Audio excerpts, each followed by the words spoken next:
Hai semua, saya Dr. CK. Jadi dalam podcast episod kali ini saya nak kongsi apa perbezaan antara baja dengan biostimulan dan kenapa pokok perlukan kedua-dua. Jadi antara soalan paling kerap ditanya oleh pekebun rumah ialah kalau sudah guna baja kenapa masih perlu biostimulan, dan kami showkan aplikasi biostimulan. Jadi ini adalah satu soalan yang sangat logik kerana selama ini baja dianggap sebagai jalan utama untuk menyihatkan pokok. Tapi apabila kita faham cara pokok berfungsi, barulah jelas bahawa baja dan biostimulan mempunyai peranan yang berbeza dan kedua-duanya saling melengkapi. Jadi pertama sekali, baja fokus kepada nutrien. Baja berfungsi untuk membekalkan nutrien penting seperti NPK, nitrogen untuk pertumbuhan daun, P. fosforus untuk akar, bunga dan buah, K. untuk ketahanan dan keseimbangan pokok. Ringkasnya, baja ialah sumber nutrien. Tanpa nutrien mencukupi, pokok memang susah untuk membesar dan berfungsi dengan baik. Namun, ada satu perkara penting yang sering terlepas pandang, iaitu pokok ia kena berada dalam keadaan yang sihat optimum, sama ada keadaan sekeliling tanah semua itu untuk menggunakan nutrien tersebut dengan berkesan. Jadi dekat sinilah biostimulan dia memainkan satu peranan yang penting di mana ia fokus kepada fungsi pokok. Dia adjust dari dalam, internally. Biostimulan ia tidak bertujuan untuk memberi makan kepada pokok.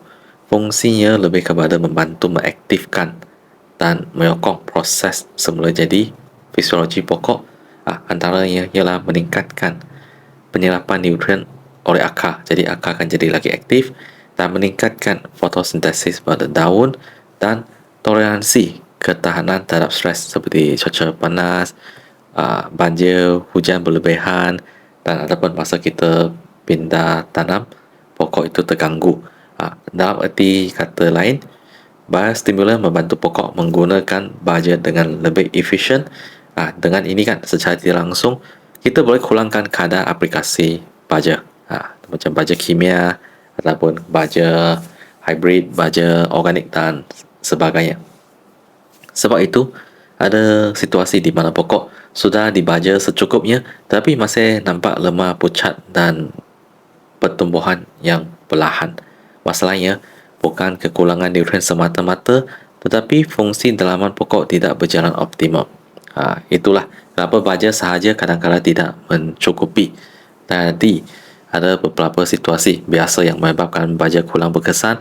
Contohnya pokok sedang stres, cuaca akan terganggu, media terlalu basah, kering, ataupun ini ancaman ataupun cabaran perosak penyakit. Jadi masa perkara ini berlaku kan, pokok dia akan fokus kepada defense.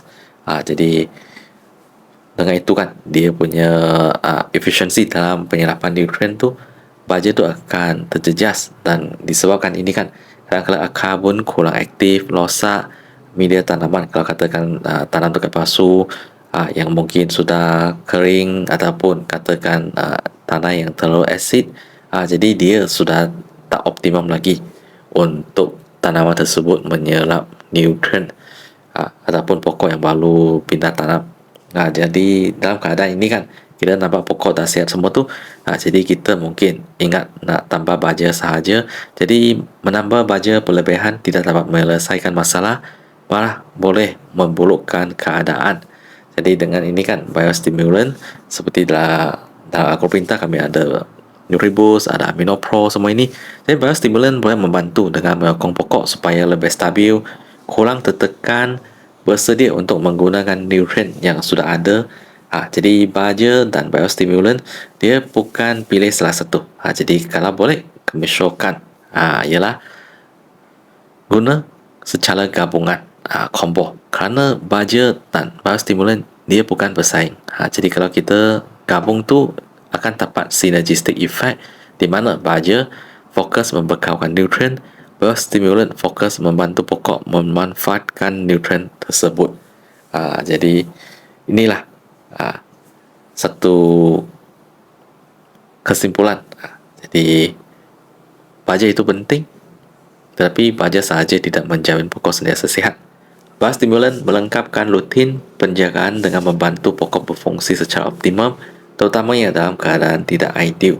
Jadi kalau kami faham peranan masing-masing, penjagaan pokok jadi lebih seimbang, kurang trial and error, dan lebih konsisten dalam jangka panjang. Jadi itu saja untuk sesi perkongsian hari ini. Terima kasih semua.